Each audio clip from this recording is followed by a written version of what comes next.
Download the DraftKings Sportsbook app and use code SPOTIFY. That's code SPOTIFY to turn $5 into $300 in bonus bets if your bet wins. In partnership with DraftKings, the crown is yours. Gambling problem? Call 1-800-GAMBLER. New York, call 877-8-HOPE-NY or text HOPE-NY. Connecticut, call 888-789-7777 or visit ccpg.org. On behalf of Boot Hill Casino in Kansas, wager tax pass-through may apply in Illinois. 21 and over in most states. Void in Ontario. Restrictions apply. Bet must win to receive bonus bets which expire in 7 days. Minimum odds required. For additional terms or responsible gaming resources, see dkng.co/audio. Limited time offer. Does it ever feel like you're a marketing professional just speaking into the void? But with LinkedIn ads, you can know you're reaching the right decision makers, a network of 130 million of them, in fact. You can even target buyers by job title, industry, company, seniority, skills, and did I say job title? See how you can avoid the void and reach the right buyers with LinkedIn ads. Spend $250 on your first campaign and get a free $250 credit for the next one. Get started at linkedin.com/campaign. Terms and conditions apply. Have you ever wanted to make your own Super Bowl commercial? This year, Uber Eats is putting their commercial in your hands and letting you build your own version right in the Uber Eats app. It's kind of like building a burrito bowl. You pick your scenes like ingredients, pick the celebrities you want to see, and watch your commercial come to life. Plus, you can even unlock a deal. There are over 1,000 variations to make. Give it a try. Just open the Uber Eats app, tap the football icon, and make yours now. Promotions while supplies last. No question about that. It's supported by you, our listeners, on patreon.com/NQATpod or on Apple Podcast subscriptions. Backers get ad-free episodes every week and a bonus show where we talk about something to do with United or football around the Premier League and Europe. We very much value your support. And now on with the show.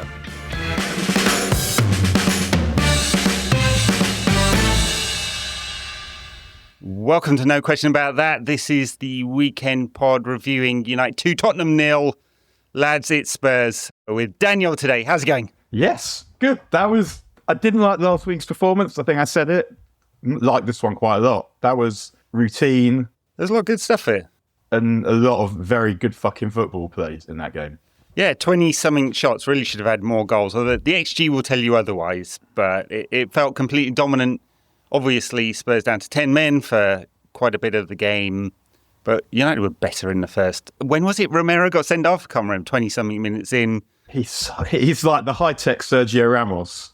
High-tech. Like, he gets important goals, has talent, but just like constant rash behaviours. Yeah, I did see some people like saying, oh, was it really that bad? Fucking hell. Casemiro's ankle nearly goes at right angles. It was that bad. Yeah, on first look, I didn't actually think it was that bad because it felt like he's tried to block tackle him, but you can actually see when Stud is introduced to ankle, he gives it like a grind in as well.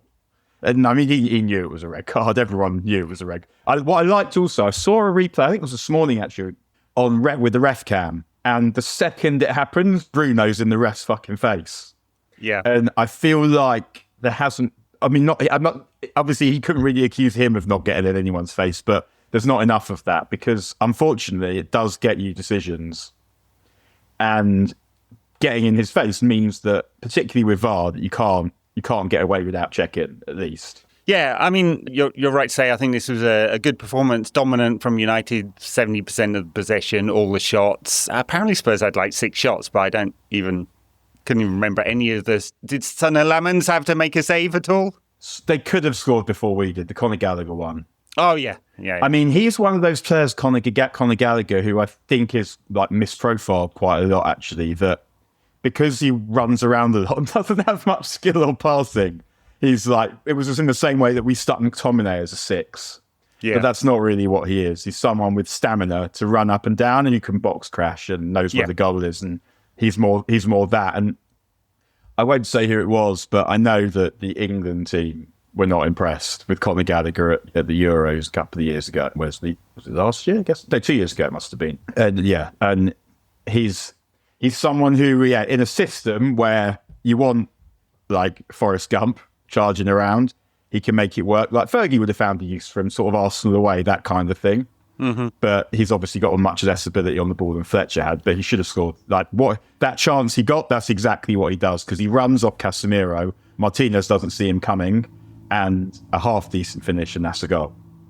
Yeah, if Amorim had still been coach, Kobbie Mainoo would have been over at Napoli on loan and would have brought in Conor Gallagher.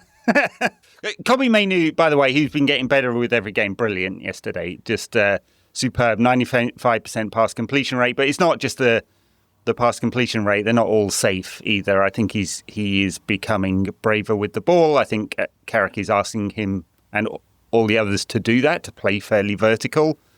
And he's also getting involved a lot. And that's what we want from him, the connector. It's a like, not a perfect midfield that United have got now, but it's a balanced midfield in terms of profiles. Casemiro, Mainoo and Bruno. And what we were always saying about Mainoo, because he's someone, again, like regular listeners will know, we've loved him since before he got into this first team. And what we're seeing now is him strengthening some of the areas where he needed work, because we did say that games sometimes passed him by. That's not happening now. He's involved constantly, like just those little continuity passes that keep a move going. For example, before the second goal. It's a really simple touch that he takes, but it keeps the move going and the ball goes to Dalot and then we score. And then there's also a bit of the showmanship. Like, did you see the shoulder pass he does in the second half? And it's not really even to show off. It's just because that's the best way of getting the ball to where he wants to go. And I think what we're also seeing more is, as you say, we're seeing more forward passes. We saw it not so much in this game. In the Fulham game, we saw some long passes. And I want more from him still. And that's not because I'm not happy with what I'm getting. I am. I just know that there's more there. We know that his dribbling in small spaces is almost uncanny. Yeah. His ability, when you see him, you're like, how the fuck's he going to emerge from here with the ball? And he does. I want some big space ball carrying as well, because I think he can beat people with tricks. That's right. He's got the technical skill to do it. He may not be quick, although actually, in all the tests, he comes out as one of the quickest. You wouldn't believe it. I think it's over like a 10-yard area that he can do it, because I wouldn't put him in a sprint over like 30, 40 yards. And I don't know. I don't like to credit Amorim with much, because he annoyed the fuck out of me by the end. But maybe all that time that Mainoo had out of the team at least allowed him to do some physical training, and they had one-on-one stuff, and he looks in better physical shape. He's certainly bigger. He what was it? Who was it? Antoine Semenyo was praising his Ghana strength. No, it was Iwobi. But Iwobi had his fingers taped up. Yeah, he smashed his fingers. But he doesn't get bumped off the ball ever. His technical skills in tight areas is uncanny. I'd love to see the pass map, actually. I did mean to check this up, of Martinez into Mainoo, because he can hit it as hard as he wants, and Kobbie Mainoo will hardly ever lose that ball. It's brilliant for United's build-up to have that. I mean, Martinez as important as Mainoo in that, but just someone who the ability to take it off the back four and then move it through the thirds. And you kind of think, what did Amorim see that he couldn't work out that this would have been better to do this, right? The actual ability to build up rather than punting it long, which is what we ended up doing, because he couldn't find any other tactic for making it work for United. And what was so stupid about it also was that what he did clearly wasn't working, because and he wouldn't try anything else. And I remember writing it, saying that, like, I don't think Mainoo for Casemiro, and obviously Casemiro's been really good since, so... But it was just, you've got to try something. And it was only mainly, I was only suggesting mainly for Casemiro because I knew he wouldn't change the formation. But it's clearly not working. We're not protecting the defence. So how much worse can it get? And he wouldn't do it. But what we're seeing now is with just 2 centre-backs, not 17, we're defending much better. We're defending the box well. But as you say, Martinez, I thought, was excellent yesterday. Just so many aggressive passes. And it's not just a matter of even the technical ability to hit them. It's the intelligence. It's the intelligence to choose the right ones, the bravery to hit them. And also, I think as the team improve, they're going to be more trusting of each other. And he's now got more technical players in the team than he had before, who he can trust with these passes. And I mean, partly, obviously, a lot of it in the second half is because Spurs have got one man fewer. But even so, he can do all of this, and so he can pass it under pressure, and Mainoo can receive it under pressure, and so can Bruno, actually. And one of the things I also like, and I know we'll go into more detail about this in the tactics show, but is we're playing with the same principles of play. Get the ball forward quickly, be brave on the ball, run with it if you want. The players have got some freedom, but he's making subtle changes to the way that United are in possession and in attack every game. So you can't simply prepare for what you think is coming. So in this game, it was Mbeumo was on the left, Bruno through the middle, and Cunha on the right. And they've still got that Rooney, Ronaldo, Tevez effect of the players interchanging. But it means that preparing for United, even if you think you know what the team's going to be, preparing for United won't be easy because the defenders don't know who they're going to be up against or what United are necessarily going to be doing. And I mentioned freedom because in Bruno's interview afterwards, he's asked about Carrick, and but what he says is freedom, and that's the difference with Amorim. The players are trusted, like there's a structure where they should be, but they're also encouraged to play it as they see it. And I mean, I was going to say that that's because Carrick has been in that position himself, but I guess so has Amorim. Still at a pretty decent level. Like he's played at good level. Amorim played for Porto, played for Portugal.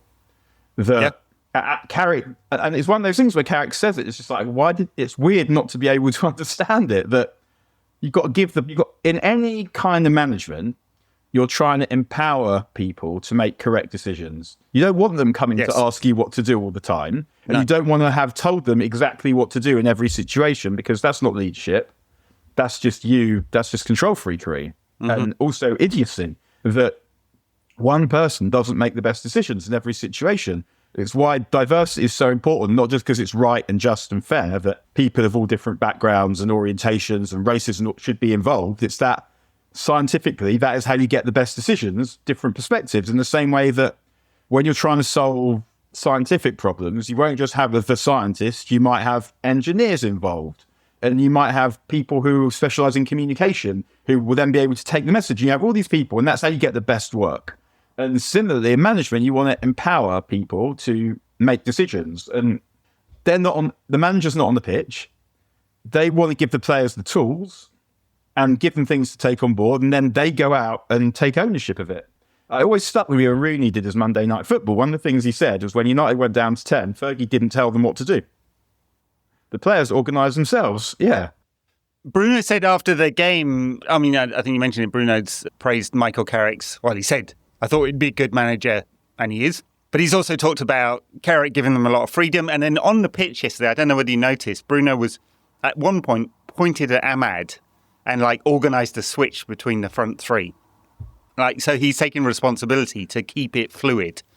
Liquid football, Dan. And it's working. It's working for them. And, who knows long term whether that would be an approach, whether Carrick's one of the great thinkers of the game that could, organise United to win the title and all that kind of stuff. It doesn't matter. For now, being the anti-Amorim and giving the players the freedom and saying, hey, good players, go do your stuff, is working an awful lot. And he's done enough thinking in each of these games to get a result. I mean, the Fulham one was the worst performance of the three.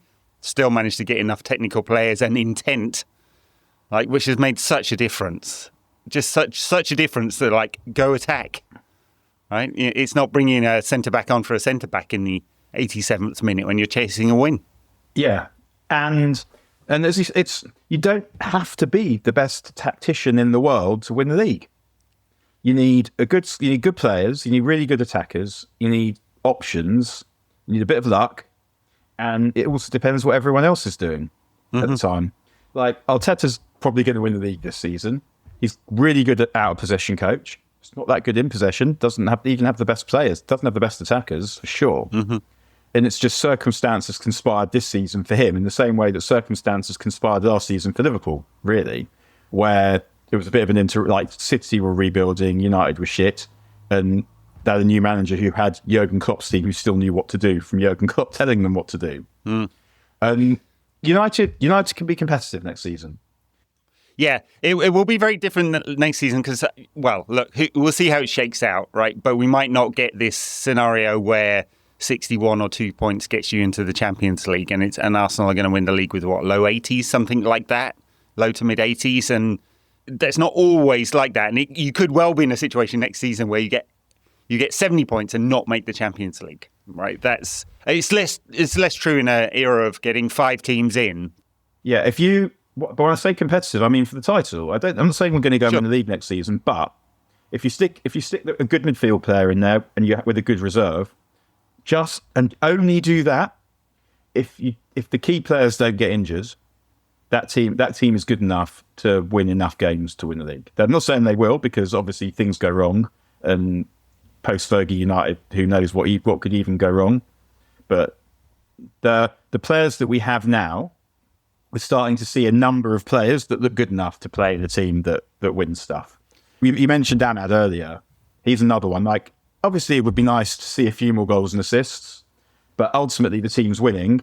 And what he gives them in terms of imagination, balance, work rate is exceptional. Like, he wasn't someone I necessarily thought was going to be good enough to start for United. I felt like good enough to be a squad player. But Ron Lennon on Twitter, whose name is, I think, Daniel Castle, put in the Premier League games this season, Ahmad started 1-11, drawn 5, lost 2, 2.11 points per game. The 7 he didn't start, 1-1, drawn 3, lost 3, 0.86 points per game, which is basically relegation form. It's hard to attribute that to one player, because you can do the same with Casemiro, but of course he's making a big contribution, yeah. He opens it out, he stretches the play on one side, and he's got really great close control. The dribbling scares defenders, and even though it's not him getting his name up in lights at the moment, because there's other people doing stuff, he is facilitating them. And he's not just facilitating them by being a workhorse, he's facilitating them with his intelligence, his imagination, his dedication, all of these things. And it's also with him, he's got a lot of bottle, like a lot of competitive courage. He's not worried about trying stuff. He's not worried about what's going to happen. And he seems like a good dude. Yeah, well, he's a menace on the socials. I know that. He wound up Arsenal fans the other week, didn't he, by saying all you can do is score from corners. It's interesting. Arsenal are probably going to win the league. They're too consistent, you'd think, to lose 6 points to City at this point, who are not consistent at all. And unfortunately, because of that, we're going to have some ridiculous social media-driven debate about is this the best Premier League winning side ever? At this point, I think it's going to be, is this the worst?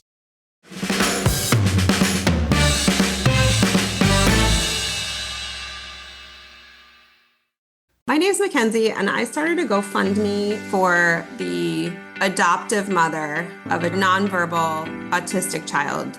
The mother had lost her job because she wasn't able to find adequate care for this autistic child. So she really needed some help with living expenses, paying some back bills. So I launched a GoFundMe to help support them during this crisis. And we raised about $10,000 within just a couple of months.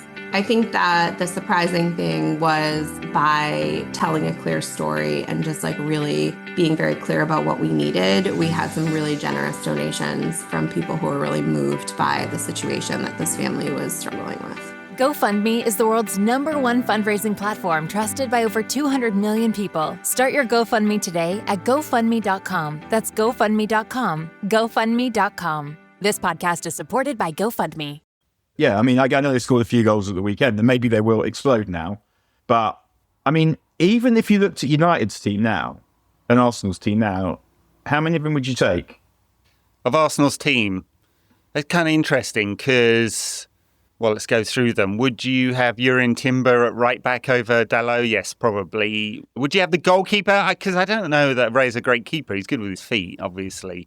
The centre-backs are interesting.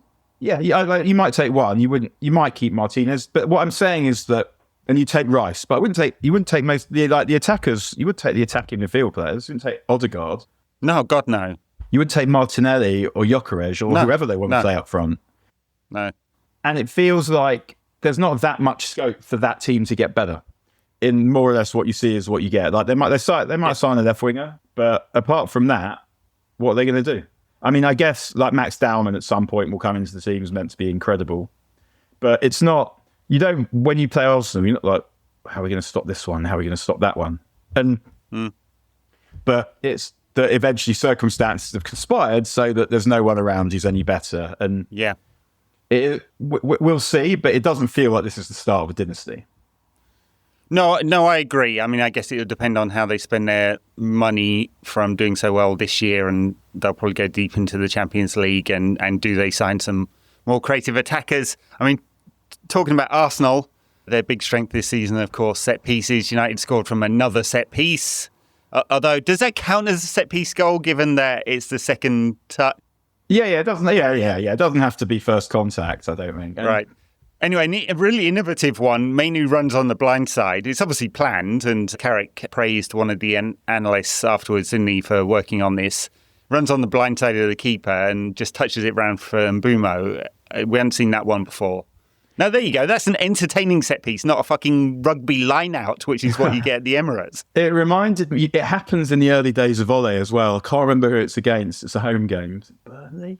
Where they score, Southampton maybe it was. They score from a rehearsed corner and Ole's like turns to the bench in a similar way. But what I really liked about it, I love the way Mainoo sort of sneaks past on the blind side. But also, Mbeumo does really well not to put his foot through it, because it must have been like when you've worked on this shit and it happens and your eyes light up, to keep the composure. I felt maybe the keeper could have saved it, but because he doesn't get all of it either, I don't think. But to keep the composure, to get enough of it, to get it enough into the corner so that the goalkeeper doesn't save it, when you can imagine like you plan the ruse and you're like, your heart's beating, and then it happens. To stay chill in that moment is impressive. And what actually happens, one with the flag before it, is what wins the corner is a shot from Bruno. And what causes a shot from Bruno is another Roy Keane pass from Martinez. It is exactly, I was thinking, as we were talking about it earlier, exactly a Roy Keane pass. He would trust his teammates and really fizz it into them all the time. And just that moment of quickness really, really does break the lines. Yeah, it's entertaining, original, and Mbeumo, that's one of his things. So he is deeply composed in those moments, isn't he? And not everyone in the United squad is, but he definitely has it. It's one of the things that separates elite level competitors from people that are talented is the ability not to get consumed by the craziness of the situation you find yourself in. And it is fucking crazy. I know to these guys it's also normal, but by any measure, it's still fucking wild. And the ability to stay composed in those moments is, not normal. Very impressive, yeah. Another moment of composure, of course, was the second goal, and Bruno deliberately shinning it in. Second best shinned goal at Old Trafford ever, maybe. I don't know. Behind Rooney's.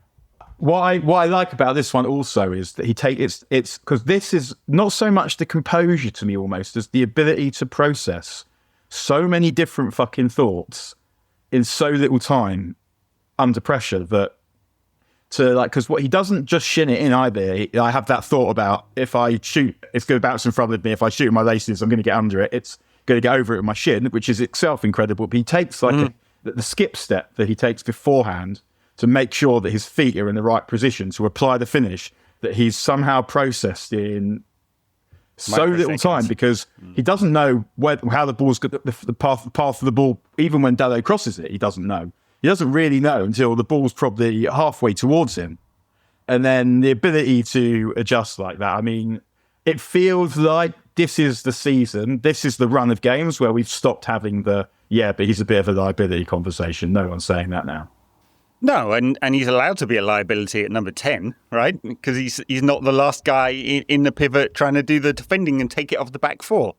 But there was also like hero ball, Hollywood passes, all of this shit. And it's just that to me was just always like a total fundamental misunderstanding of not just the joy of football, but also what football that works. Yeah, exactly that. But what we're seeing... He's created, of chance creation in the Premier League, he's on 70-something. The next one down is, I think, Declan Rice on 44. It's not even 50, is it? Yeah. Yeah, it's just off the scale. And I do think, like much as I'm reluctant to praise Amorim, that a spell in central midfield may have made Bruno a more all-round player. He will do the hero ball. He'll take on the riskiest possible passes because they're the ones that win you games.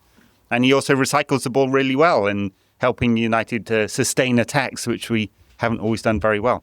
No, I don't. When you talk about praising Amorim, obviously his team was dog shit and his system was fucking dog shit and his principles were dog shit. But I say this every time it comes up. The team that we see now is still a product of some of the work that he did in getting out people that needed to be gone. And who knows who decided on the signings. Obviously, we know that now that he wanted Martinez, not Lemons. But he signed off in one way or another on Mbeumo and on Cunha. And they're fucking good players. And I mean, it doesn't take any kind of genius to go, those guys are good. But at the same time, he brought them in and they're working well. And Dorgu was even working well. So he sort of, it felt like he was someone who pointed out the shit that needed to be changed in a public manner and got rid of people that needed to be got rid of for whatever reason. And so what we're seeing now is, I'd say, not a continuation of the work he was doing, but he created the environment for Carrick to take this team into a place where it was actually good. Because you've got to remember, obviously, on the one hand, we're like, well, you're a dickhead because you had all these raw materials there. And if you've got any self-knowledge, you'd be crying bitter tears at the show you made of yourself. Because, like, what an opportunity. In all the United's history, right? Post-war history, right? We've had the Edwards family, we've had the PLC, and we've had the Glazers. None of those were focused on United being good at football. That was not the priority of any of those individuals and group. Whereas, and he's got, for the first time, the people are running football who, for whatever reason, like, they do want United to be good. They're not taking money out. They're not putting money in necessarily. They're getting credit facilities on United's name to be able to buy players, but the idea is that United are going to be good at football. Jim Ratcliffe isn't into this to make money for himself. He's into this for United to be good. And he's not. There is an accusation, but it is wrong for all the ills of Jim Ratcliffe, and there are many. He is here to try and make United good. And Amorim has got that opportunity, the first person in living memory, basically, to have that opportunity, and he fucked it. In time, I wonder whether Amorim will ever make it as a good coach, because he's going to have to be a lot more introspective about what went wrong here than I think he's willing to be. I think we were fooled, actually. All the nice stuff he said in press conference, I was fooled. The fact that he was like warm and open and chatty in press conferences made me think he had a level of EQ that he does not have. Same, all the therapy speak was like, this guy's thought a lot about what it means to be human, has worked on himself to be good at his job and just to be happy in his own skin. That should make for a good manager. Something was a barrier there, and he'll have to go what went wrong and not just blame everyone else. I agree, because he sort of toxified himself because of this. No one wants this system, and this system, because this system's like been deconstructed by everyone. To number one, people know what's wrong with it, but also people know that what it requires to work in the Premier League is unattainable, probably for anyone. Unicorns everywhere. Yeah. So someone will employ him, but I was thinking the same this weekend. In what circumstance, what club would someone employ Amorim? And sort of going back to Sporting, like, you go to a league that's less physical, like maybe that would be all right. But also, like, who wants to work with someone who's so implacable? Like, that's not how you get good creativity. It's not how you create positive working environments. It's not nice to be around.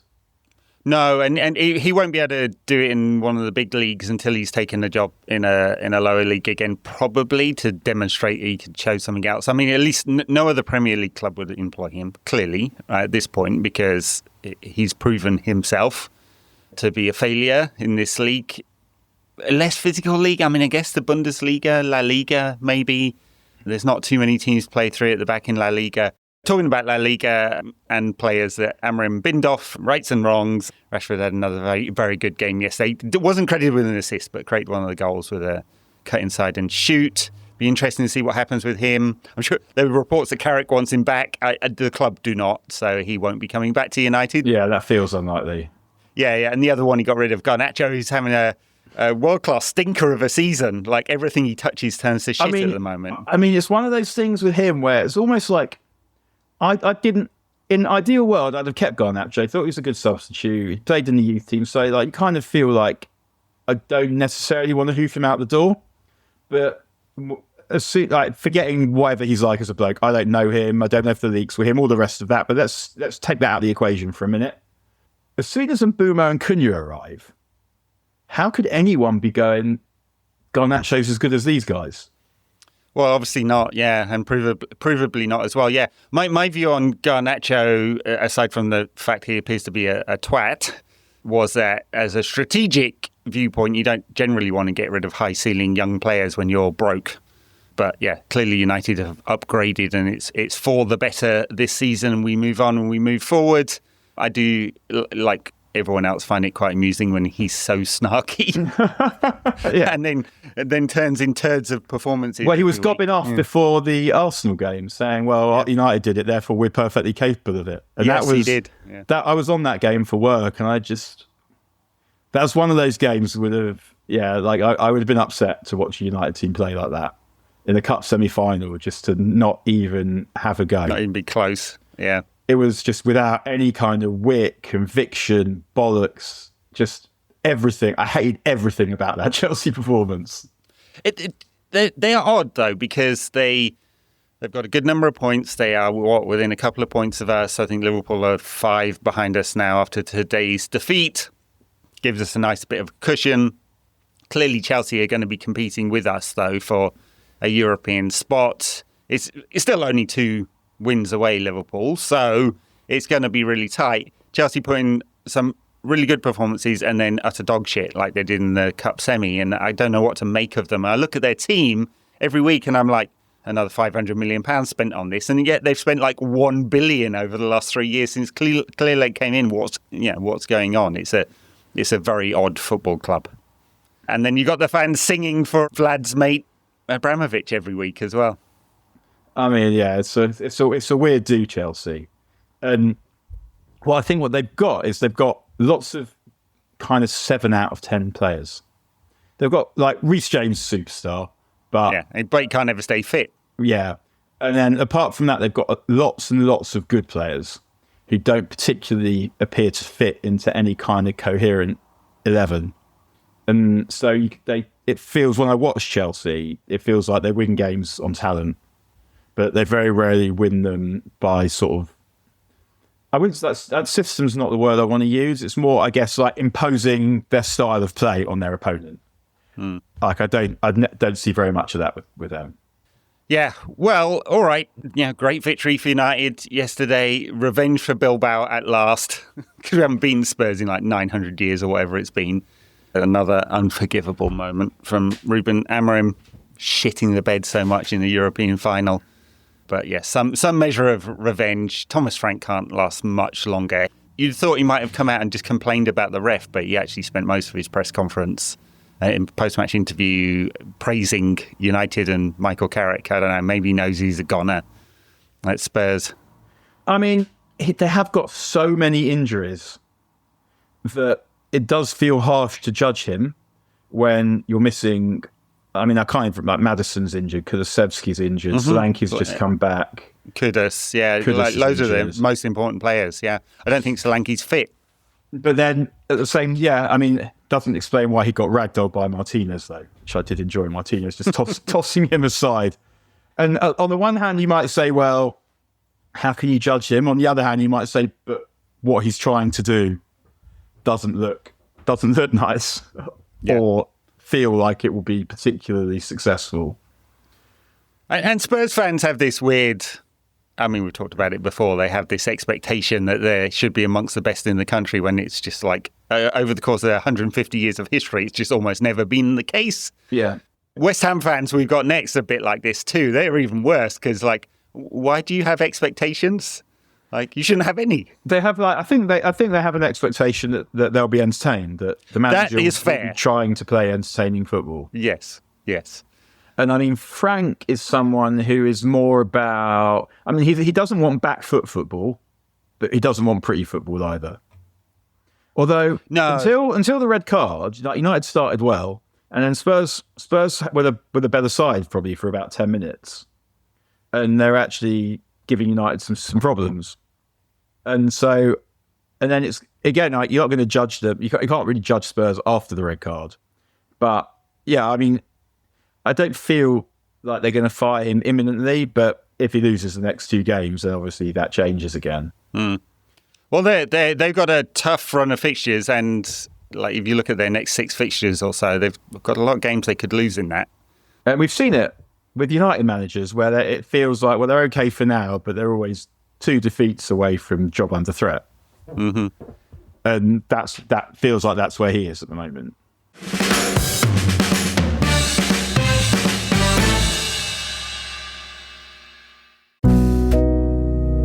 world moves fast. Your workday, even faster. Pitching products, drafting reports, analyzing data. Microsoft 365 Copilot is your AI assistant for work. Built into Word, Excel, PowerPoint, and other Microsoft 365 apps you use.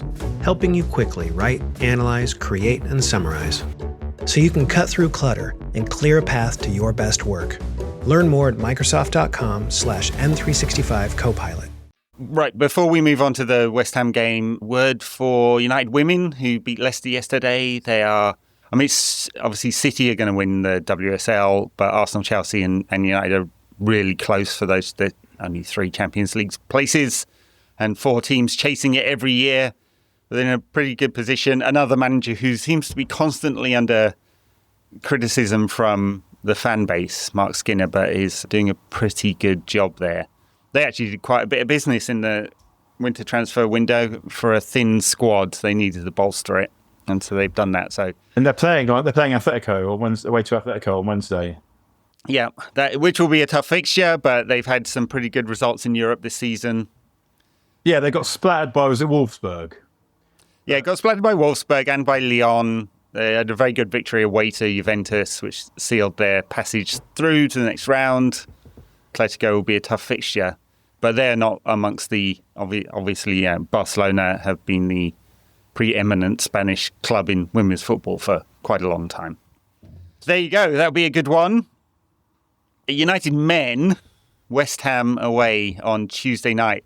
It's one of only 2 midweek games we've got for the rest of the season, proper midweek games. I think there's another one on Monday or something. There's Everton's on a Monday and Newcastle's on a Wednesday. And they're all, I think all 3 of them are those tickets that you can only use. Definitely West Ham and Everton, you can only use if you've got a registered phone.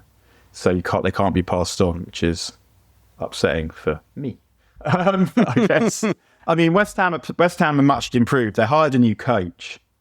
They're the guy from Rayo, whose name escapes me for a second. And he was actually famous for turning Rayo into a really good in-possession team, but he apparently has mainly taken over the defence. And West Ham are now much better at the back than they were. 1-3 out of 4. Yeah, that's a difficult game. That would be one of the harder games that Carrick's had. But it always comes back to the attacking, that to beat this United team, you should have to score 3 goals. United shouldn't concede 3 goals to West Ham, and they should score at least 2. And they can't keep clean sheets, West Ham, at all. And I mean, I guess it was a surprise of sorts that they managed to go 2 up against Chelsea, but they just haven't. I think it's Nuno, right? And you expect his teams to be tight defensively, and they are not. But they aren't bad going forward now. Like Somerville's playing really well. The guy that they signed from Lazio, whose name escapes me for a second, is good. Bowen's Spanish guy, right? Yeah, Bowen's a good player. So Fernandez is playing well. That's a really difficult game. But our box defending is good at the moment. And if we maintain that level, then I would think that we should be able to create enough chances to win. But we've seen a lot of games, and this you see him under Fergie as well, like evening games, particularly where you're playing a team that set about you from the beginning and they score. I wouldn't be that surprised if that happened. There may even be an atmosphere because for some reason West Ham fans are always up for a game against United. I mean, in the stadium they all hate that ground. Yeah, I'm sure West Ham fans are loving the fact they signed a 1,000-year lease on the Olympic Stadium, so they've got to put up with this dog shit for it's such bullshit, and that was also partly the fault of the authorities. You should have said you can have the stadium, but you've got to turn it into a football ground. Yeah, well, it wasn't. It's Sebastian Coe, who, by the way, has been involved with United Stadium build, who insisted it have an athletics track. My dad always, when I was growing up as a kid, obviously, like one of the first big sporting events I remember is the '84 Olympics, and I remember my dad fucking hated Seb Coe then for all the reasons. I could tell he was a Tory, yeah. Well, yeah, we knew he was a Tory, and then not long after that, he was a Tory MP for Falmouth. I mean, obviously, then, my dad always hated Seb Coe.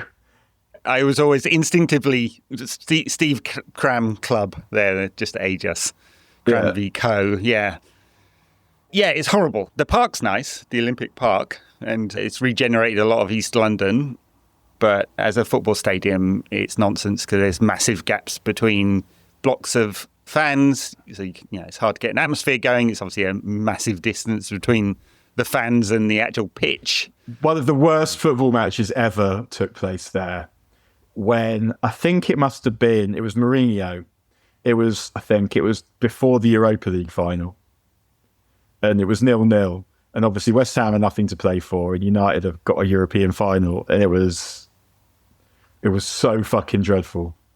And it was kind of behind the goals. The game's like going on over there. It was just, it's just nice to see my mates and talk shit, but no sense that we're at a sporting occasion. Yeah, fair enough. Yeah. Been some good moments, though, at West Ham for United. Rooney's goal from like the halfway line. That wasn't Olympic Stadium. That was I was at that. That was Upton Park, yeah. At Upton Park. There was a win when they got briefly good. I think this was also Mourinho, where Rashford scores. Maybe they win 2-0. I think it was New Year's Day, because I remember going to that game, getting straight in the car and going to the Fire of the Darts. I think it must have been 2018, I want to say, 17 or 18, New Year's Day. It was Anderson and Van Gogh in the final of the Darts. Mm. But, yeah, it's mainly not been good at this ground, I'd say, for us. But, yeah, the way we're playing, good luck stopping us. It's a different test for United because they've had so few games where they've had to turn it around in 3 days. Won't have had a week to work out fancy set-piece routines and all of that, or maybe they've got some others in the bag since they've been working on it. Can't pull that one off again, can they? Although that might leave some space at the back stick if everyone's looking for the front stick. Any changes to the team? I mean, he's been reluctant to change it so far in his 4 games. Nah. Do we need something different for this particular fixture? Do you want to freshen it up in some sense? Seems unlikely. And it's nice to have Sesko on the bench. Like that, you've been defending these little fuckers for an hour and now have something completely different. Should have scored, Sesko. I mean, what was that header? Really, really should have scored. Smash it. Chesty and smash it. Yeah, the header was entirely unnecessary. By the way, Dan, your debate about his hair colour was challenged. People were like, no, it is naturally that hair colour. I mean, it's hard to say. Is it? No fucking way. It looks like just for Melling. It's unnaturally dark. Are we saying that the hair he has now is its natural colour? You can only tell if you check the colours and the cuffs. So maybe some of his teammates would like to tell us. So, yeah, definitely should have scored. He missed that header. In proportion, that's also if we're going there. Well, he's a big lad, and he's quite tall as well. Yeah, very good. Yeah, he should have scored a header last week as well when it hit the post. So there's more to come from him. I do feel like his ceiling's high, but yeah. I mean, you have to be. Bang his head. Sorry, that's terrible. His movement's very good. We've seen all the stuff he can do, and he seems like every report you read about him is that he's working his bollocks off to get better. Like he's desperate to get good, desperate to be better. Right. The first few games, even though we knew he wasn't fit, I didn't love. I would have wanted to have seen a bit more than he showed us. I remember someone had done a picture of him like extended his legs and put Timberlands on him. That kind of really sort of he did look a bit clodhoppy. Bambi on ice type thing. But he's going to be a good fucking footballer. I mean, he's a good footballer. And Carrick has said a couple of times now that everyone wants to be in the starting 11, but it's as important finishing your game as starting it, and that is all very true. And if he is a good manager of the people and can keep them all happy, where I guess it's fortunate for him that it's a reasonably small squad. Right, he doesn't have to keep loads and loads of players happy, and the ones that are on the bench at the moment tend to be a bit younger as well. They know their time will come. And next season, it doesn't feel we're getting too previous to say we're going to have some kind of European football next season. Yeah. At that point, there's starts in good games for everyone. It's not going to be the same. He'll start games in the league, he'll start games in the Champions League, and it will depend much more on who's fit or who's in form or what the particular opponent requires. So. Mm-hmm. I don't think there's any need to think, he's not going to get enough games. He is. He's not. He might not get too many starts between now and May, but he'll come on in every single game, and yeah, he'll get plenty, and he'll have a Slovenia in the World Cup. I don't think so. Good ice cream in Slovenia. There's good ice cream in Slovenia. Is there? Yeah, there is. I have not been to Slovenia of all the countries I've been to. That is like one of the few I've not been to. I mean, it was a long time ago. I went like 20 years ago now. But yeah, good ice cream, good scenery, and like Bled and Bohinj. Bohinj in particular is lovely. But yeah, excellent ice cream all over the show. So yeah, he's going to have a summer off, we think.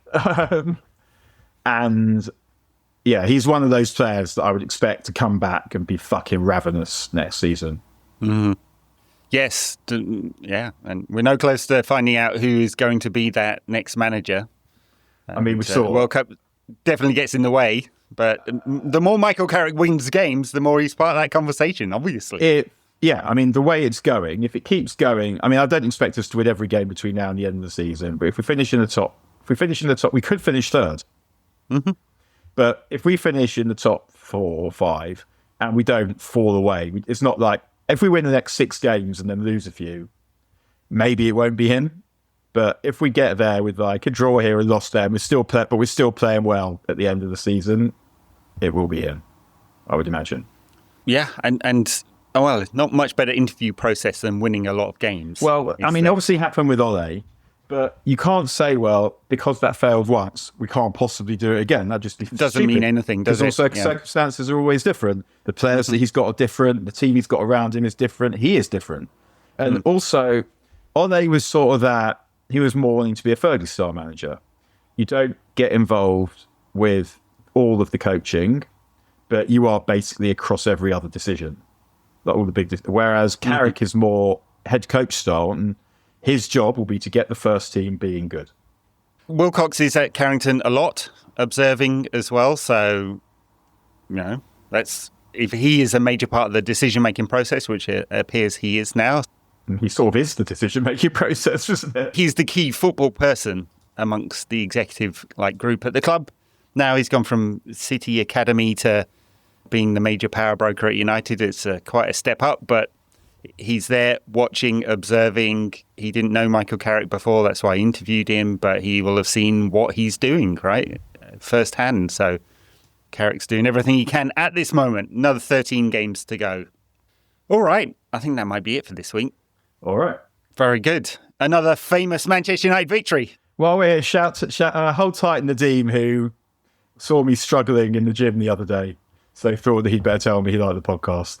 Thank you for that. Thank you. Appreciate that a lot.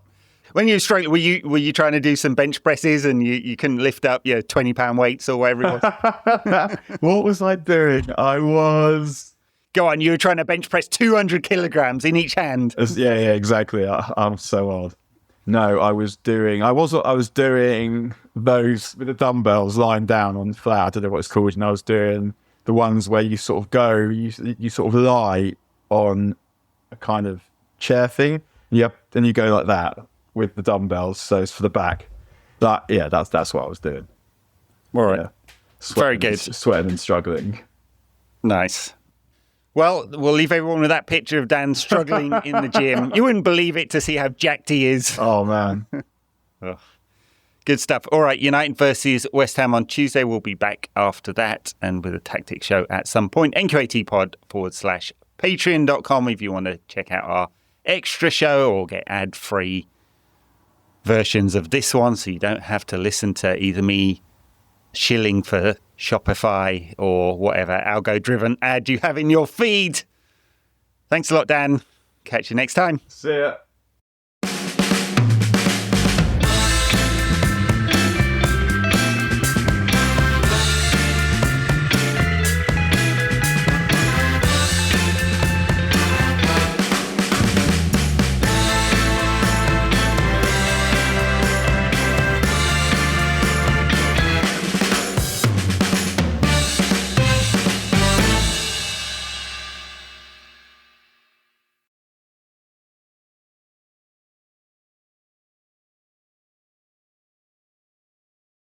I'm here on the job site with Dale, who's a framing contractor. Hey, good morning. Dale traded up to Geico Commercial Auto Insurance for all his business vehicles. We're here where he needs us most. Yep, they sure are. We make it easy for him to save on all his insurance needs, all in one place, with coverage that fits his business and bottom line.